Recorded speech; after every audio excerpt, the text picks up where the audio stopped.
We have Pastor Joel Small with us. He's the pastor there at Erina Community Baptist Church, just up the road from us here, actually, not far away, on the entrance road, corner of Carlton Street. Yes, I remember. Very good. Nice work. Yeah, I'm thinking, what's that road called? I want to thank, firstly, before I talk to Joel, thank the people who've already given to the appeal. We've set the tally sitting on $5,665, which is a really good start. So I really do appreciate every dollar of that. It all means so much and will go so far as seed in what we believe is the good soil of Rhema Central Coast. Joel, tell us a little bit about what's going on in your neck of the woods there at Erina Baps. Well, we are getting on with the business of loving Jesus and loving people. I guess that's a good catchphrase. What it's all about. There's a range of different sort of programs that I suppose we have going to try and connect with people from our community, particularly to try and reach families, I suppose. Right. Probably the most recent one has been mainly music, which Lisa Hartley, our children's worker, has successfully started up, and that's a wonderful way to, I suppose, provide a service for people who have young children, and whether it's carers or parents or grandparents to bring their kids and just to have that time of focus time with their children, but also connection with others. So what does mainly music look like? How does that? Yeah, so it's a music-based program, right. That's designed. It's very different to a playgroup in that rather than sort of having separation between carers, parents and children, it's bringing them together. So the parent and the child, or the carer and the child, have that time of music together, centred around songs, and then there's a time of play and a time of connection. And that's just started up this term, but already we've seen a number of families who have no connection with our preschool or our church, just finding that a really great time to build connections. Lisa in particular has a heart for those who might be the spouse of someone who's commuting to Sydney and having long days. And, we're just trying to make that connection there. So the kids come along and they play music, they rattle off some instruments, I think there might listening? be instruments. They're kind of singing along to songs that are pre-recorded. And sounds like fun. Yeah. We have the ladies in our church are doing some great stuff. So there's a really vibrant women's ministry, and they're having a retreat this weekend as well, which is another great thing. So if you want to find out a bit more about that Mainly Music program, I guess, what's your website they can have a look at? Yeah, just erinabap.org. That's BAPT? Or No just T. BAP, erinabap.org. Yeah. Fair enough. Cool. Okay, what's the heartbeat of Erina Baptist Church? What?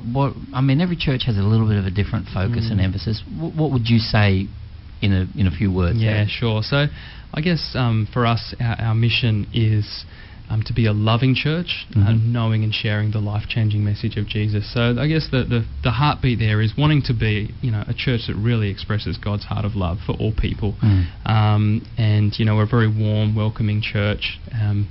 And then that whole idea of knowing and sharing Christ and his life-changing message is all about discipleship. So we're about loving people and then, helping them on that discipleship journey of knowing Christ and then sharing Christ. So we try to put every ministry through that lens of how is this particular ministry achieving this goal and helping people on their journey become more Christ-like. I know you've got a fairly active catalyst group there, which I guess is plugging into the social justice side of things. Yes. What's involved in that? What are the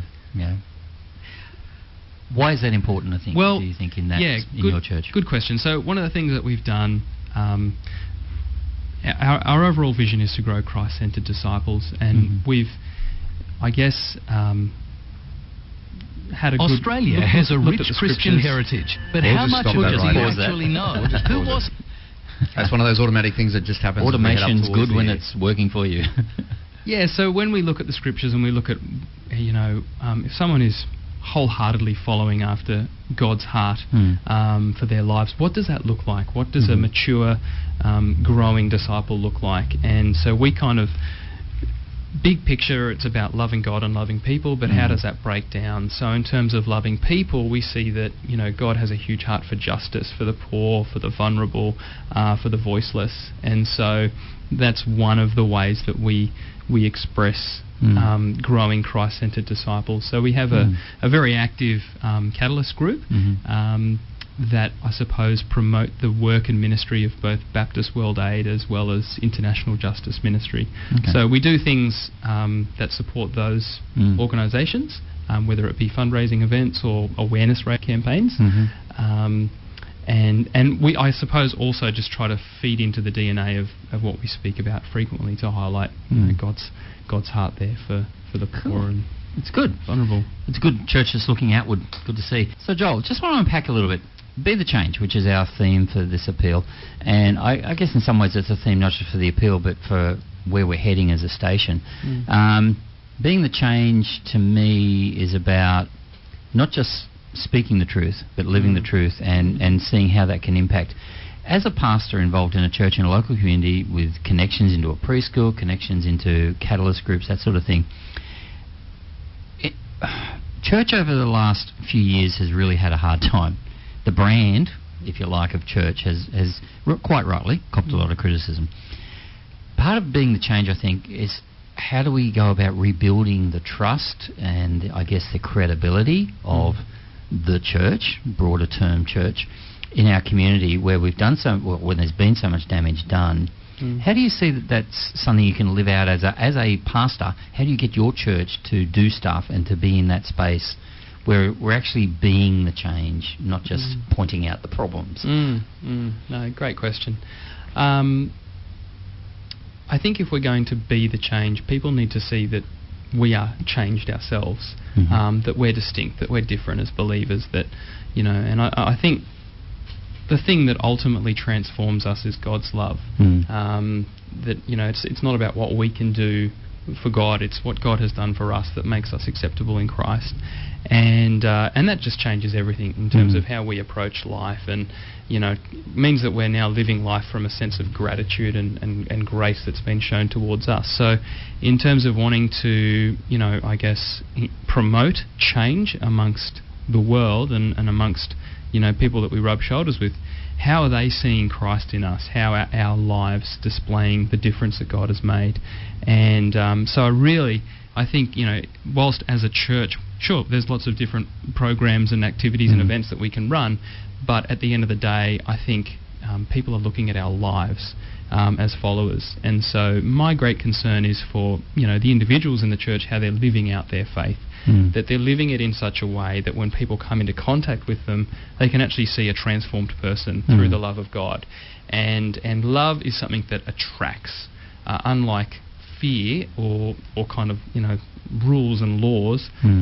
They sort of tend to drive people away, whereas love attracts. You know, we just see countless times in the scriptures people being drawn to Jesus because of the love and grace that he showed to them.